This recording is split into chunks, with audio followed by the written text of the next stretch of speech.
Number 2, kaibigan na mandaraya. Mandaraya, cheater, manluloko. Pareho lang ang meaning niyan.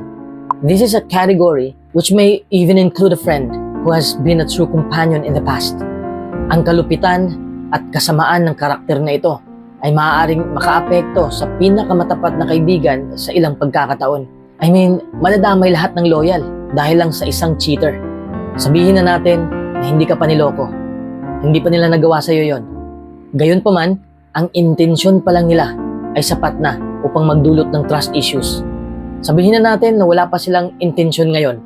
Pero nung nalaman mo na nagloko na sila noon pa, makakaapekto pa rin ito sa'yo ngayon. Hindi tulad ng ibang mga relationship kung saan may mas malalim na koneksyon. Ang pagkakaibigan ay higit na umiikot sa pagtitiwala. Kaibigan na mapagkakatiwalaan. Kapag ang tiwala ay nasira, nagiging mahirap itong ayusin muli.